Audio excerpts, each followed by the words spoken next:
Hey guys, John here with Big Rig Bass Fishing. I've got a neat little tip for you. This is something that I really wasn't sure about putting out on YouTube, but I said, you know what, why not?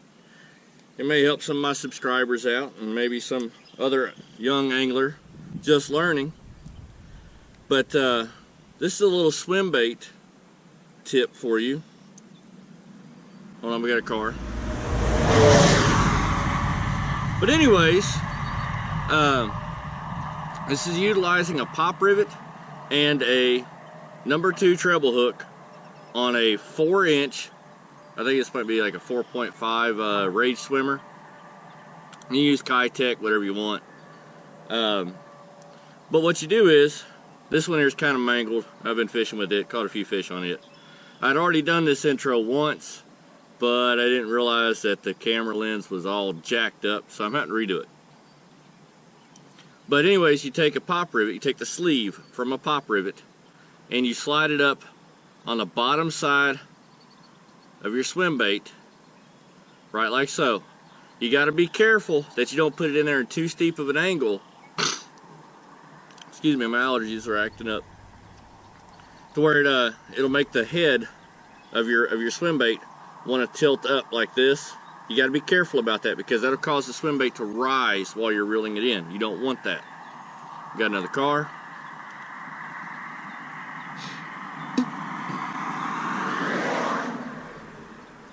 Now, one thing that you can do to help get your line through there is you want to use 20-pound test first of all, but you could take a needle or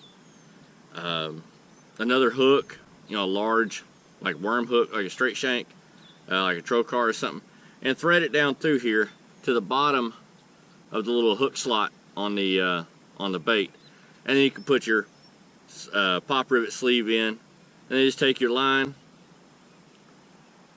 and thread it down through here, trying to be careful to make sure that you get it to come out the inside of the pop rivet, and then you just tie on your treble hook. Now you can do two different things here. You can hook the treble hook into the bottom of your swim bait as long as you get it to hang straight, the bait that is. Your bait needs to remain straight, otherwise it's really going to mess up the action. Let me just cut this off right quick. There we go. So you can slide it up, and you're going to hook it in just behind your pop rivet sleeve. Like I said, this bait's kind of mangled. It's been used a little bit today, to where it'll hang. But notice how this one here's pointed up. You got to be careful about that. We just kind of work him around until he hangs pretty straight, right like so. Or if you're not too worried about your hookups, you can take it and just run it right like that, just straight off of the pop rivet. And usually you're going to get a pretty good hookup ratio with this bait anyways. They're usually going to engulf it. But this is a fantastic alternative to a jig or a Senko for fishing docks, especially later in the spring and going more into the middle of summer. Because up by that point, you know, around the end of June, middle of July, those fish have seen every color, model of jig and Senko imitation out there. They've seen Nico rigs, they've seen Ned rigs, they've seen it all. What they haven't seen is this little swim bait coming down through there. And you want to talk about getting absolutely destroyed. You're going to want a really stout rod for this. I don't advise anything over 7 feet. It becomes really hard to skip with anything over 7 feet unless you're extremely experienced skipper. I can sometimes, for the most part, skip with even up to a 7.6. I've done it with a 7.8. But you're going to want a heavy action rod. This one right here, I'm really starting to like this one. I've had this one here for about 4 or 5 days, fished with it a few times. This is the Cabela's XML bass rods. This is kind of their general purpose one. They call it the killer stick. It's a 7-foot heavy. It's got great tip. I mean, hopefully you guys can see it here. I mean, it's got a really soft tip, but it goes right in the backbone. I wouldn't say it's a true heavy, but it's definitely a little more stout than your average run-of-the-mill medium heavy rod. It is great for skipping jigs, and this swim bait, as you guys will see in the video. But I'm having to do the intro and outro all at the same time. I'm trying to get better about that, but I made a mistake as usual. So I hope y'all enjoyed today's vid, and we'll catch y'all next time. All right, guys, down here on the water. Let's see if we can get a couple on this swim bait here.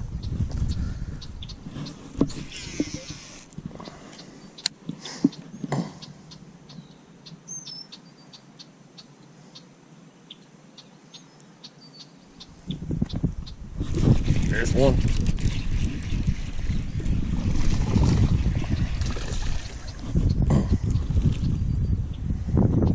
Now see how this, whoops, bye dude.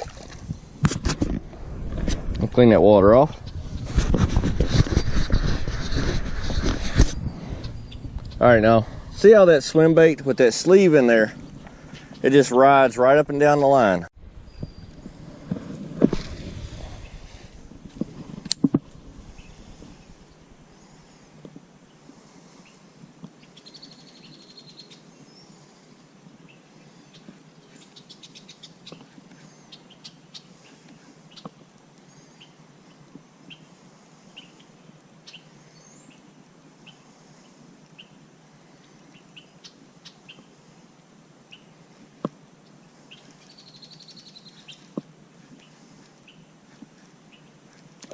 Cool. That was cool. I don't know why I jerked like that, but I did.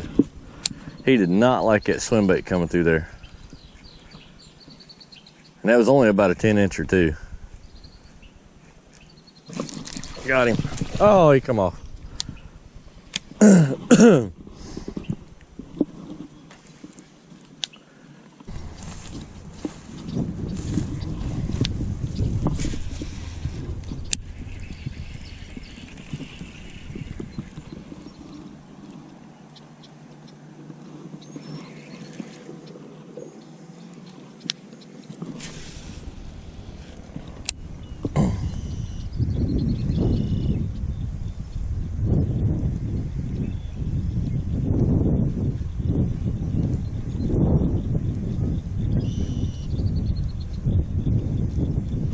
Oh, why did I set the hook?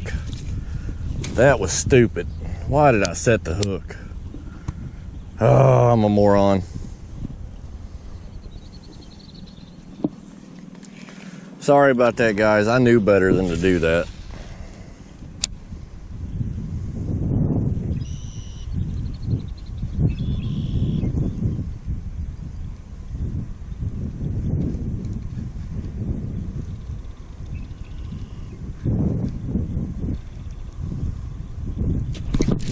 Oh, there we go. There's a decent fish right at the top of the water. That was cool. Hey, quit spinning. But look at where that treble hook is there, guys. All right. I wasn't real sure if this was going to work down here because I brought a green pumpkin swim bait, and the water is really, really stained down here. Oop. There we go. The water's really stained down here. It's a nice 2.5 pounder. And I'm having trouble seeing it with my polarized sunglasses, so I know the fish are having some difficulty. But there we go. Let's fix our swim bait back up. He's done pushed my pop rivet back up inside the swim bait there. Gotta fix him back up here.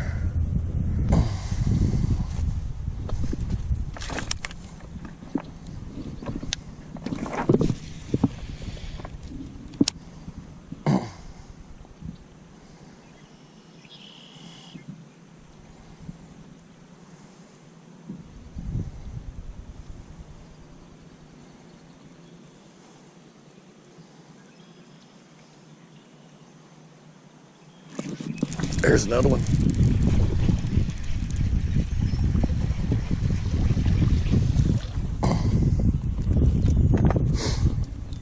But notice how when I set the hook, I just reel into them and then sweep the rod. That's the best way to set the hook on these guys with this swim bait here and this treble hook. Just like any bait that you're fishing with a treble hook, just reel into them. Just reel down until you feel them, until the rod begins to load, and then you sweep the rod into them. My pop rivet slid up inside there right now. There we go. Slid too far up in there. It's starting to get a little wore out. I've probably caught 10 fish off this one bait between yesterday and today.